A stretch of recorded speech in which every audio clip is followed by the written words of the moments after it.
OTT पर जब sex, violence, crime ये सब जैसे शो छाए हुए थे, उस समय आए गुल्लक ने लोगों को बहुत राहत दी, ज़िंदगी पे एक नया रुख दिखाया, चेहरे पे मुस्कान लाए। अब गुल्लक सीज़न 4 आ रहा है, तो आज हम मिलेंगे गुल्लक 4 के सितारों से। आप सबका बहुत बहुत स्वागत है।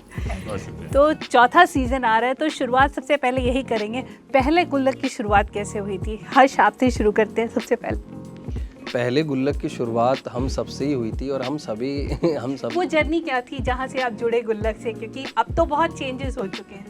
हमें तो पता भी नहीं था मैम इतना बड़ा शो बन जाएगा या हम बनाने जा रहे हैं। हमें तो कुछ मालूमात भी नहीं था। ओटीटी उतना कुछ तब्दील भी नहीं हुआ था, तब अलग अलग तरीके के शोज़ आ रहे थे। उसके बीच गुल्लक ऐसे एकदम लाइट हार्टेडली हमें आया। वैभव भाई के बड़े भाई हैं अमृत भाई, उन्होंने पहला छोटे भाई सॉरी तुम ज़्यादा यंग लगते हो तो वो शूटिंग पे है। तो उन्होंने पहला सीज़न डायरेक्ट किया था। निखिल विजय ने ये लिखा था। उनकी कहानी है घर की, उनकी खुद की कहानी है। उसके बाद से तो मतलब जब ये आया शो, हम सभी ऐसे हो गए कि यार ये क्या है, कैसे बन रहा है। बिट्टू की मम्मी का करैक्टर हो या अन्नू अमन की मस्ती हो, या पापा मम्मी का एक प्रेम हो जो दिखाया नहीं जा रहा ठीक तरीके से शो में। But we missing Geetanjali ma'am today. Sorry मैं ऑफ द ट्रैक हो गया, लेकिन या ऑफ ट्रैक हो गया मैं। और मम्मी यूएस में है, घुमाने नहीं ले जाते। तो घूमने गई है यूएस। हाँ, उनकी एक फिल्म भी है वहाँ फेस्टिवल। हाँ, तो ऐसे ये शो बना है और इसकी जर्नी मतलब इतनी सारी है, 6-7 साल की जर्नी जुड़ी हुई है हम सबसे। तो पता नहीं कितनी सारी कहानियाँ किससे आप सभी बताएंगे आप लोग। सुनीता जी बताइए। मतलब जैसे कोई भी नया प्रोजेक्ट मिलता है उसी तरह शुरुआत तो इसकी ऑडिशन से ही हुई थी, और उसके बाद वर्कशॉप हुई। और वर्कशॉप में जब पहली बार सब मिले थे तो वहीं से आई थिंक सब लोगों का तार बैठ गया था एक दूसरे के साथ। मैं गीतांजलि को पहले से जानती हूँ, वो एनएसडी से हैं। जमील को पहले से जानती हूँ, मैंने इनके प्ले वगैरह भी देखे थे जब मैं शुरू में बॉम्बे आई थी। ये दोनों बच्चे मुझे उसी वर्कशॉप में मिले। लेकिन वहीं से जो जर्नी शुरू हुई है वो मतलब खूबसूरत ही रही है और उसकी खूबसूरती बढ़ती जा रही है। ये बहुत अच्छी बात है। पर जब कॉल आया था तब दिमाग में था बिट्टू की मम्मी इतना फेमस होगा, इतने मीम्स बनेंगे चीज़ें? नहीं, ऐसा तो बिल्कुल मेरे ख्याल से ये तो राइटर्स को भी तब अंदाज़ा नहीं था कि बिट्टू की मम्मी या शो का क्या होगा। ऑनेस्टी से सबने बनाया है और ऑनेस्टी से सबने इसको शूट किया है। और हर एक्टर चाहता है, हर इंसान चाहता है उसका प्रोजेक्ट अच्छा ही बने। बट इतना ज़्यादा कुछ हो जाएगा ये तो चमत्कार जैसा लगता है। जी जमील जी बताइए, कैसे जुड़े थे शो से, क्या कहानी थी? मैं टीवीएफ वालों ने मेरा एक प्ले देखा था जिसमें एक कहानी थी संक्रमण, जिसमें नसीर भाई मेरे बाप बनते हैं, सीमा पावा मेरी माँ, और उसमें 2 कहानियाँ और भी थी, बड़े भाई साहब। उसमें उन्होंने मुझे देखा और उन्होंने कहीं ये डिसाइड कर लिया कि पापा का रोल मैं करूँगा। पहले मैंने मना कर दिया, फिर उसके बाद निखिल ने जब मुझे कहानी सुनाई तब मुझे उसमें ज़्यादा मज़ा आया और तब मैंने हाँ किया। और मुझे ऐसा लगा कि इसके अंदर दम है जो कि एक साफ़ सुथरा क्लीन एंटरटेनमेंट है और ये ऑडियंसेस को पसंद आना चाहिए, क्योंकि मुझे सुनने में मज़ा आया और मैं वो चीज़ें देख पा रहा था जो लोगों से रिलेट करती। और मैं इस वजह से जुड़ा इसके साथ। और मैं वाकई तहे दिल से ये बात कहना चाहता हूँ कि मुझे शुक्रिया अदा करूँगा टीवीएफ का ख़ास तौर से कि उन्होंने इंसिस्ट किया कि मैं इस रोल को करूँ। कि बहुत सारी अड़चनें आई, मैंने मना किया 2-3 बार, लेकिन उन्होंने इंसिस्ट किया और मैंने फाइनली ये डिसीजन जब करने का किया तो मैं बहुत खुश हूँ इस बात से। और मैं ऊपर वाले का शुक्र अदा करता हूँ कि मैं फाइनली ये किया और जिस तरीके का ये शो बना है और जितना मकबूल हुआ है, जितनी तारीफ़ की जाए और जितना शुक्र अदा किया जाए कम। मेरा तो 2 बार ऑडिशन लिया गया था मेरे तो मैं इस बात के लिए शुक्रगुजार हूँ कि 2 बार ऑडिशन लेने के बाद एटलीस्ट उन्होंने ये सोचा हाँ भाई बिट्टू की मम्मी इसी को देते हैं। तो 2 बार ऑडिशन देने में कि वो नहीं रहती है कि नहीं, ये तो पार्ट ऑफ माई जॉब। ये एक एक्टर की लाइफ का हिस्सा ही है कि ऑडिशन तो आपको देना ही पड़ता है। हाँ, एक मुकाम तक जहाँ पर जमील सर थे जिनके पीछे टीवीएफ पड़ा था कि ये रोल आपको ही करना है। मेरा उसके ऑपोजिट था कि टीवीएफ को डाउट था शायद, या फिर राइटर डायरेक्टर के दिमाग में भी एक छवि रहती है, इसलिए ये इस बात का बुरा नहीं लगता है कि आपको ऑडिशन देना है। बिल्कुल। वैभव बताइए, मतलब जर्नी तो बहुत खूबसूरत रही है कि शुरू कैसे हुई गुल्लक से? शुरू तो घर पे ही हुई। मेरा भाई डायरेक्ट कर रहा था उन्होंने तो इसको, डायरेक्ट किया था और पहला। निखिल लिख रहा था। तो जिस कमरे में मैं बैठता था उसी रूम के बगल में, मतलब हॉल वाले एरिया में सोफे पे बैठ के ये लोग गुल्लक लिख रहे थे, और मेरा बिल्कुल भी मुझे आइडिया नहीं था कि ऐसा कुछ ये लोग बना रहे हैं। सो मैंने अमृत से पूछा भी था कि क्या बना रहे हो, तो उसने मुझे ऐसे ही बताया था गुल्लक करके एक शो है जो टीवीएफ के लिए बना रहा, और वो पहला उसका डायरेक्शन का वो जा रहा था। तो मैं उसके आगे मैंने कभी पूछा नहीं बहुत ज़्यादा, और मैं भी अपने थिएटर और इन सब चीज़ों में बिज़ी था, और क्योंकि वो किसी और को लेना चाहता था, पहले से उसके दिमाग में था एक एक्टर जिसका प्ले, जैसे सर बोल रहे हैं, जैसे उसने वो प्ले देखा हुआ था, और मतलब फाइनली वो प्ले विदित ने लिखा था उस टाइम पे, लसन वाला। देखो वो विदित ने लिखा था वो, और वो हम लोग साथ में देखने गए थे, और बहुत बढ़िया प्ले लिखा था। 5-6 साल पुरानी बात है, 7 साल हो गए थे। तो उसके बाद जब ऑडिशन चले बहुत सारे, उसके बाद आखिरी में आई थिंक निखिल ने अमृत को बोला कि यार एक बार वैभव का ऑडिशन लेके तो देखो। तो मैंने बोला, तो फिर अमृत ने मुझे बोला, तो फिर मैंने ऑडिशन दिया और मैंने स्क्रिप्ट पढ़ी, अन्नू का वो पढ़ा, मुझे बहुत अच्छा लगा। फिर भी मैं श्योर नहीं था, मतलब मेरा ऐसा था कि मैं कॉमेडी नहीं करना, मैं पता नहीं, मुझे ऐसा लगा कि अभी मैं शायद OTT चालू हो रहा था, बहुत कुछ सीक्रेट गेम्स और ये सब आ गया था, तो मेरा दिमाग उधर चला गया कि मैं अब ड्रामा और ये सब क्राइम उस टाइप के वो करूँगा, शोज़ सीरियस थोड़ा करूँगा, क्योंकि बहुत कॉमेडी वो कर ली। पर दिन यार लिखा हुआ था मुझे लगता है, तो और फिर एक ये भी लालच था कि अमृत के साथ काम करने का मौका पता नहीं कब मिले, तो वो एक बहुत काफ़ी अलग जर्नी रही है। तो अब तो चौथा सीजन आ रहा है, तो अब इतनी सक्सेस के बाद क्या लगता है इंडस्ट्री का, आसपास के लोगों का आपके प्रति नज़रिया कितना है? भले आपने बहुत काम किया है, पर सबके अपनी अपनी एक जर्नी रही है, लेकिन इस शो की सक्सेस से किस तरीके की चीज़ें बदली हैं आप सबकी लाइफ में?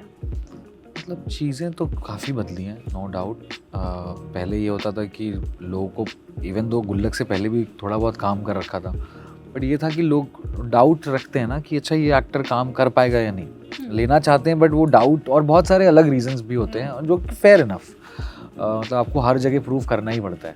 तो गुल्लक ने वो जो एक डोर था ना, वो खोल दिया। उसके बाद फिर ऐसा हो गया कि हाँ, कंसिडर करने लगे लोग, और फिर सीज़न 2 आया तो और काम देखा, फिर 3 आया, तो धीरे धीरे करके ये हो गया कि अब लोग मुझे लेना चाहते हैं, लोग शो की बात करते हैं, कैरेक्टर की बात करते हैं, हमारे सीन मीम्स बन रहे हैं जो अच्छे चलते हैं। So it's a beautiful journey, like I am really blessed to do Gullak like Annu Mishra. बताइए जमील साहब। Gullak has been a boon in very many ways, a bane in some ways also. मतलब इस लिहाज से कि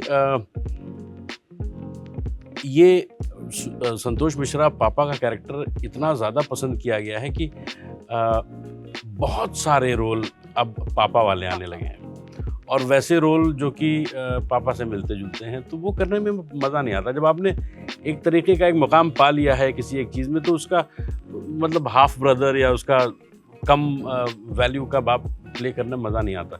तो वो एक उसका नुकसान है। फ़ायदा ये है कि जो मकबूलियत मिली है, जो पहचान, जो एक मोहब्बत, जो प्यार मिला है संतोष मिश्रा और गुल्लक को, वो मेरे लिहाज से अच्छा खासा काम किया है मैंने। बहुत सारी मकबूल चीज़ें रही हैं, लेकिन ये क्योंकि 2019 से अभी तक चला आ रहा है और लोगों के दिलो जहन में है, इसलिए एक अलग पहचान बनी है इसकी, और इससे जो मोहब्बत और जो इज़्ज़त मिलती है, आप कहीं भी चले जाएं, गुल्लक वहाँ पहुँच चुका है आपसे पहले, और लोग आपको, मुझे, हम सभी को गुल्लक से कनेक्ट करते हैं इमीडिएटली। पुराना काम तो जो है वो तो बोलें कि हाँ सर वहाँ भी देखा था, ये भी किया था, वो भी देखा, वो भी, लेकिन सर गुल्लक, तो गुल्लक एक स्पेशल मुकाम है, इसमें दो राय नहीं। हाँ, मतलब काम तो मैंने पहले किया था, लोग पहचानते थे, लेकिन प्यार इस कैरेक्टर को करने के बाद बहुत ज़्यादा मिला आप तो है। एक्टिंग भी बीच में छोड़ने वाली थी ना इससे छोड़ने पहले। वाली नहीं थी, मैंने 2 साल के लिए छोड़ दी थी एक्टिंग। मैं एक्टिंग छोड़ दी थी, अपना सिंटा कार्ड भी मैंने कैंसिल करा दिया था। तो उसके बाद मेरी नई जर्नी शुरू हो गई थी और उसके बाद मुझे मिला है गुल्लक। लेकिन जो प्यार मुझे इस कैरेक्टर को करने के बाद मिला है वो पहले नहीं मिला था। ऐसे ऐसे लोगों ने बोला है कि उनके घर में कुछ अनहोनी हो गई है और गुल्लक देख के या मेरा वो रुपए वाला सीन देख के या जो मैं हेडफोन लगा के जा रही हूँ वो देख के उनके स्माइल फिर से आ जाती है। पूरे गुल्लक के लिए बोलते हैं कि अगर कहीं कोई पेन होता है तो वो मल्हम गुल्लक देता है उनको। मेरी तो एक डाइटिशियन ने भी ये बोला था कि जिस तरह डॉक्टर हैं, डॉक्टर डाइटिशियन के जिस तरह डॉक्टर्स बीमारियां ठीक कराते हैं, आप लोग मेंटली लोगों को ठीक कर देते हैं आपका गुल्लक देख के। उनसे पैसे लिए डाइटिशियन से। तो हाँ, इससे एक बहुत अलग पहचान मिली है और बहुत ज़्यादा प्यार मिला है। लेकिन वो दर्द क्या था कि आपने एक्टिंग छोड़ दी थी 2 साल में? अरे वो कुछ नहीं, ऐसा है कि ढंग के रोल नहीं मिल रहे थे और जब ढंग का रोल नहीं मिलता है तो ढंग के पैसे भी नहीं मिलते हैं और जब ढंग के पैसे नहीं मिलते हैं तो फिर सरवाइव करना मुश्किल होता है। मैं एनएसडी से हूँ, मैंने मेकअप भी सीखा है, कॉस्ट्यूम भी सीखा है, सेट भी सीखा है मैंने। तो मुझे लगा ये कोई ज़रूरी नहीं है कि अगर नहीं चल रही है एक्टिंग की दुकान तो इसी में ही बैठे रहो और मक्खियाँ मारते रहो। मेरे अंदर वो फ्रस्ट्रेशन नहीं थी, मैंने कहा मैं कुछ और करूँगी। मैंने 4-5 साल चंदन अरोरा एक फिल्म डायरेक्टर हैं उनको असिस्ट किया हुआ है, मैंने कास्टिंग भी करी हुई है, मैंने कॉस्ट्यूम भी किया हुआ है। तो जब लगातार ऐसे मतलब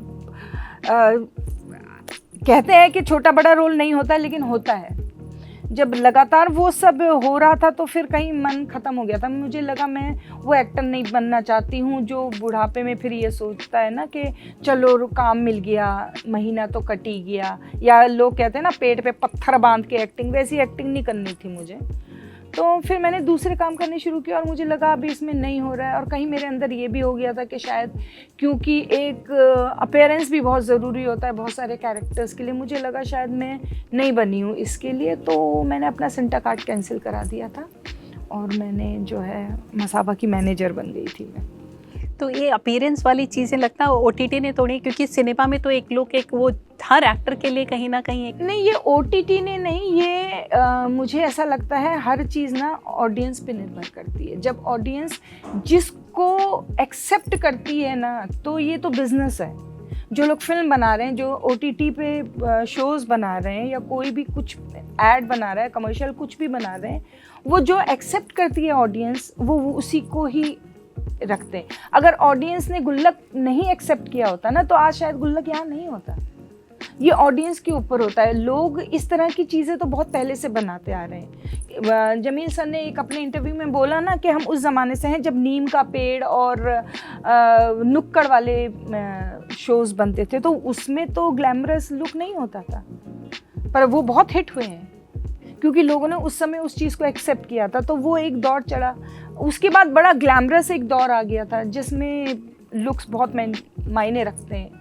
तो उस तरह के फिर बहुत ऐसा काम ऐसा नहीं था जो मेरी आर्टिस्ट सेटिस्फैक्शन को पूरा करता, तो इसके लिए फिर मैंने छोड़ दिया था। लेकिन मुझे ये भी जानने की बड़ी ख्वाहिश है बहुत दिनों से कि आप सब थिएटर से आते हैं, आप एनएसडी से हैं, जमील साहब आप भी ट्रेन्ड एक्टर हैं, तो क्यों इंडस्ट्री, जब मालूम है जब आप ट्रेनिंग करके आते हैं तो एक एक्टर की एक अलग मतलब वर्किंग ही अलग होती है। आप इतनी फिल्में देखते हो, आप थिएटर से आते हो, पॉलिश होके आते हो, लेकिन इंडस्ट्री आपको वो मुकाम क्यों नहीं देती है जबकि सारी चीज़ें आप पहले से सीख के आ रहे हो? नहीं, पर उस चीज़ की वो डिमांड होनी चाहिए ना। जैसे ये एक मार्केट बिजनेस होता है ना, आप भी अगर कल कोई साबुन बनाएंगी या चाय पत्ती बनाएंगी ना, आप उसको उसके थ्रू बेचेंगी जिसके थ्रू ऑडियंस खरीदेगी।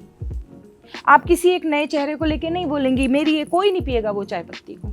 और ये इंडस्ट्री की रिस्पॉन्सिबिलिटी नहीं है, ये उसकी रिस्पॉन्सिबिलिटी नहीं है। वो भी तो अपना पैसा लगा रहे हैं ना, जिस चीज़ से उन्हें रिटर्न ही नहीं आएगा वो क्यों लगाएंगे? अभी तो शो बिज है ना, बिजनेस है, तो मतलब कौन ला रहा है कौन नहीं ला रहा, मतलब ये हमारी बात नहीं है। पर जब आर्टिस्ट को तो फ्रस्ट्रेशन होता है ना, हमें वो काम बट नहीं वो मिल तो रहा। उसको काम करना पर पड़ेगा। देखो ये तो पर्सनल चीज़ हो जाती बट है। पता है क्या, ऐसा नहीं है कि यहाँ पे इतना टैलेंट है, बट टैलेंट इनफ नहीं, उसके साथ साथ बहुत सारी चीज़ें लाइक सारी आपका चीज़ें लक होती हैं, बहुत हाँ। बहुत बहुत लक तो बहुत, हाँ। लाइक बहुत सारी मतलब चीज़ें। मेरे को लगता है luck is more than hard work, luck works more than hard work तो हर आदमी कर रहा है, ये वाली चीज हो जाती है। और ये जब हम एक्टर समझ लेते हैं तो हमको ये चीज, मतलब ये जो मेरी जर्नी रही है ना, उसमें अगर मैं ये बोलती हूँ कि मुझे पहले ऐसे रोल मिलते थे, तो मैं ये शिकायत नहीं करती हूँ या ये मेरे को दुख नहीं है, वो मेरी एक समझ है।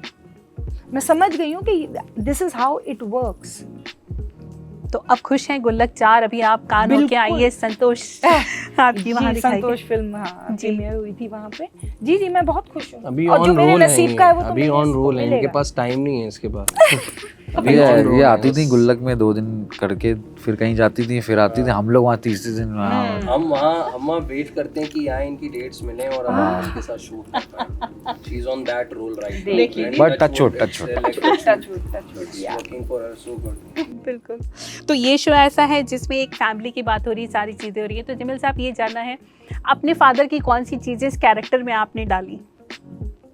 मेरे फादर की तो बहुत सारी चीज़ें हैं यार। मेरे फादर की जो एक समझदारी है, जो चीज़ों को दूर तक देखते हैं कि इस चीज़ से क्या नुकसान हो सकता है, वो पहले उसको समझने की कोशिश करते हैं कि भाई इस चीज़ से नुकसान हो जाता है और हो सकता है, और वो आगाह कर देते थे। कि जैसे मैं, बहुत सिंपल सा किस्सा है कि मैं जब मैंने एक्टिंग करने का डिसीजन लिया तो उनका ये था कि भाई ठीक है, तुम्हारी पसंद है, तुम करना चाहते हो करो, by all means, if you want to do it, अगर आपको करना है तो अच्छे से कीजिए, दिल जान से कीजिए। और इसके फ़ायदे नुकसान उन्होंने ये गिना दिए कि देखो ये इसमें कंपटीशन बहुत है, तमाम चीज़ें जो हैं वो हो सकता है बनो, हो सकता है ना बनो, नहीं बने अगर कुछ तो क्या करोगे, अगर कामयाब नहीं हुए तो क्या करोगे। तो उसमें जो उनका सबसे बड़ा एक सपोर्ट था, मॉरल सपोर्ट, वो ये था कि बेटा अगर नाकामयाब हो गए ना तो मैं हूं, you can always come back, there is a business. तो वो एक जो एक हौसला होता है ना कि मेरा बाप मेरे पीछे खड़ा है, वो बहुत कम आता है। तो सुनीता जी, कौन सी पड़ोसन का असर रहा आज बिट्टू की मम्मी में बड़ा? एक दो थी हमारे पड़ोस में आंटी, जो बहुत, अब मैं उन्हें इनोसेंट बोलूँगी, उस समय तो सब बच्चे उनकी बड़ी मजाक बनाते थे, क्योंकि वो कभी भी वक्त बेवक्त आ जाती थी और काफ़ी हद तक बिट्टू की मम्मी जैसी होती थी। लेकिन अब मुझे लगता है वो आंटियाँ सब बड़ी इनोसेंट थी बेचारी, वो बच्चे उनकी मजाक बनाते थे, उन्होंने कभी उनको कुछ नहीं कहा। और पड़ोसी आंटी क्या, ऐसे बहुत सारे रिश्तेदार भी होते हैं, तो उन्हीं सबको मिला जुला कर खिचड़ी उनकी बनाकर बिट्टू की मम्मी बन गई है। तो हर्ष और वैभव, आप दोनों की बॉन्डिंग बहुत पसंद की गई भाइयों के तौर पे। ये हर घर में ऐसी लड़ाई, ऐसे झगड़े, ऐसा प्यार भाइयों के बीच होता है। तो आप लोग अपने बचपन की या वो कौन से उस दौर की यादें आने की, जब पापा ने बहुत कूटा हो, मम्मी ने कूटा हो, आप दोनों के साथ वो क्या चीज़ें रही? वो तो बहुत पीटा है मेरे मम्मी पापा ने। और जब भी मैं बहुत ज़्यादा जब मौका मिला कूट दिया। जब मैं मेरे छोटे भाई को बहुत परेशान करता था, अभी भी करता हूँ बेचारे को। अभी 18 के बाद पापा ने कभी नहीं मारा, लेकिन कभी जब वो आते थे तो मुझे बहुत खौफ होता था। अभी तो खैर बहुत सारी चीज़ें वैसी हो गई हैं कि अभी बच्चों को उस तरीके से नहीं करना चाहिए, क्योंकि उनके मन में वो सारे चीज़ें बैठ जाती हैं। लेकिन हमारे तो अगर बैठ जाती तो निकाल देते थे वो। तो हाँ, हमारे टाइम पे तो मेरे को भी मम्मी ने बड़ा मारा है चप्पलों से, वो प्लास्टिक की चप्पल से बहुत लगती बड़ी जोर की है। मैं पढ़ता था ना, मैं कुछ कोई ऐसे काम ही नहीं करता था लाइकेबल। तो किस चीज़ के लिए माँ बाप मुझे पुचकारेंगे, पीटते थे। बट मुझे तब भी वैसा लगता था कि जब प्यार वाली साइड जब उन्हें शो करनी होती, तो मेरे पापा उस तरीके के थे। वो हमारे साथ वैसे फ्रैंक रहे हैं पापा हमेशा से, कि पहले पीट दिया फिर उसके बाद प्यार भी कर लिया। मेरे दोस्त लोग बोलते हैं कि यार तेरे पापा तुझे आई लव यू बोलते हैं, तो जब भी उनका कोई वॉइस नोट आता है तो वो बहुत एक्सप्रेसिव है, तो हमेशा आई लव यू करके वो एंड करते हैं। तो अब तो सुकन्या जो मेरी वाइफ है उसको भी love you both of you ऐसे करके तो अच्छा लगता है यार, मुझे नहीं पता कैसे, लेकिन ये भी मुझे वो भी एक्सपीरियंस ही है मेरे लिए सब। ये पिटता आया है तब से और आज तक पिटता ही आ रहा है, मतलब अभी इस नहीं गुल्लक में भी पिटाई है। तभी मैंने पूछा कितना बार पिटाई हुई है पिटी प्रवृत्ति का आदमी हूँ मैं। कुटी तो पिटी। बताएं। मेरे घर वालों ने बहुत कम मारा है, लेकिन जब मारा है तो बहुत तबीयत से मारा है। तो मेरे पापा से मुझे बहुत डर लगता था, क्योंकि उनका गुस्सा अलग लेवल का था। तो वो कभी कभी धूप वूप आते होंगे, धूप वूप में उनको गर्मी लग जाती होगी सर पे, आते होंगे घर पे, देखा एक लड़का जो निक्कर पहन के नौटंकी कर रहा है, पानी डाल के खुद ही लेट रहा है, तो आते थे उनका दिमाग में ये क्या कर दिया, ये दो कौन है। कभी कभी उनके दिमाग में आता होगा पानी तो, डाल के कौन लेटता है भाई? हाँ मैं मतलब तो फर्श पे से उसमें तो पानी मैं भी डाल के मारूंगा। और फिसल रहे हैं, यही सब गेम कर रहे होते थे गांव में। तो वो आते थे, देखते थे यार अच्छा खासा सांप को गंदा करके क्या कर रहा है, तो 2-3 सूद देते थे, बट हम बहुत कस के मारते थे, मतलब पढ़ते थे। तो एक बार ऐसा था कि एक होती है कि रैंडम पिटाई, एक होती है कि अच्छा 2 लड़के हैं, पहली की पिटाई तुम्हारे सामने हो रही है और तुमको पता है तुम इसके बाद तुम्हारा नंबर है। सो जितनी देर अमृत पिटता था उतनी देर मैं सोचता था कि अच्छा इधर भी मार रहे हैं, अच्छा इधर भी मारेंगे, ओ लात भी पड़ने वाली है। तो मेरा बस ऐसा होता था कि कैसे बच्चों में, पर हाँ फिर पिटता था। फिर उसका ब्यूटीफुल थिंग इज जब भी मार पड़ती थी कट टू शाम को, मार पड़ने के बाद हम सब सो जाते थे, मैं सो जाता था कि ये बोलो। फिर जब उठता था तो देखा कि भाई थम्स अप और कोल्ड ड्रिंक आई हुई है, समोसा आए हुए हैं, और पापा जो है नहा वहाँ के बैठे हुए हैं, और वो कुछ बोलते नहीं थे। उनका मतलब उनकी लव लैंग्वेज वही थी कि अच्छा चलो मार लिया, सॉरी तो नहीं बोलूँगा, मैं भी तुम्हारा बाप हूँ, लेकिन ये रही 20 रुपए की कोल्ड ड्रिंक, चुपचाप पियो ताकि नेक्स्ट टाइम और कूटेंगे। अरे एक फिर बैंटा आएगी। मैंने हम फिल्म देखने गए थे बगैर इजाज़त, तो डैड ने सज़ा के तौर पे उन्होंने क्या किया कि बहुत छोटे थे हम लोग, तो मैं अपने कज़न के साथ गया, तो उन्होंने कहा कि मगरिब का वक्त अंधेरा सा हो गया था, उन्होंने पैंट उतरवाई अंडरवेयर में और खाली शर्ट, और गेट बड़ा सा गेट था हमारा, तो वो गेट छोटा वाला जो गेट होता है उसके अंदर ना, वो खोल के बाहर खड़ा कर दिया। बाहर लाइट की रोशनी भी नहीं थी। बस वो सज़ा जो थी ना, मुझे आज तक याद है कि उन्होंने मुश्किल से 5 मिनट खड़ा रहूँगा मैं बाहर, और मुझे लगा कि 500 साल गुजर गए उसमें, और मैं रो रहा था बेतहाशा। फिर अम्मी आई, अम्मी ले गई अंदर, मैं 3-4 दिन अब्बू से बात नहीं की मैंने। और फिर उसके बाद वो मुझे बुला के कहते हैं बेटा अब ना तुम बगैर पूछे कहीं जाओगे नहीं, अब ये याद रहेगा। बिल्कुल। अब तो माँ बाप बच्चों को मारने से भी पहले 100 बार सोचते हैं। ये तो इंग्लिश में बात करते हैं अपने बच्चों से। मैं एक दिन ऐसे घुसा यू डन एवरीथिंग, ये मेरे को क्या बिजनेस मीटिंग चल रही है क्या? तो बिल्कुल। तो गुल्लक की बात हो रही है, तो एक सवाल बनता है कि ज़िंदगी की गुल्लक में ऐसी कौन कौन सी चीज़ें हैं जिसे आप सब सहेज के रखना चाहेंगे, और ऐसी कौन सी चीज़ें जिनको बिल्कुल उसमें नहीं डालना चाहेंगे? प्यार को डालना चाहूँगा, नफरत को हटाना चाहूँगा। Absolutely perfect. और जीवन के अनुभवों से कुछ ऐसी चीज़ें जो गुल्लक में डालना चाहते हो? जीवन का सारा हार नहीं माननी है और संभाल कर रखना चाहेंगे। और हार नहीं माननी है। हाँ, बी ऑनेस्ट। और उसके साथ म्यूचुअल रिस्पेक्ट, प्यार और इज्जत, चाहे वो बीवी के लिए हो, चाहे वो पति के लिए हो, चाहे बच्चों के लिए हो, चाहे पड़ोसी के लिए हो। इज्जत जो है, चाहे वो एक गरीब मजदूर भी हो, उसको भी इज्जत देना ज़रूरी है।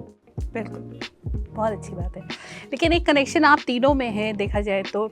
आप हर्ष कहना चाहिए आयम कलाम कर चुके हैं, कलाम साहब अभी आप हमने फिर स्क्रीन पे देखे और आप वापस जमील जी के साथ एक शो कर रहे हो, तो कैसी चीज़ें पाते, खासतौर से कलाम साहब पे बात करेंगे। आप कलाम बने थे, कैसा एक्सपीरियंस था? और हर्ष आपने देखा होगा ज़रूर राजकुमार की फिल्म श्रीकांत, कैसे देखी मैंने जी, कैसा लगा जब एक मतलब इनको कलाम साहब में देख रहे हैं और आपके बाद दे रहे हैं? मुझे इन्होंने बहुत पहले फोटोग्राफ दिखाई थी, बट मुझे पता नहीं था वो किस फिल्म की एग्जैक्टली क्या है उसमें। लेकिन जब मैंने फिल्म देखी तो मुझे बहुत बढ़िया लगा, क्योंकि मैं कलाम साहब से मैं कलाम साहब से मिला भी हूँ, तो कुछ जो सर ने नुआंसेस पकड़े हैं उनके, वो काफ़ी बहुत ही एक्यूरेट और बहुत ही ब्यूटीफुल है।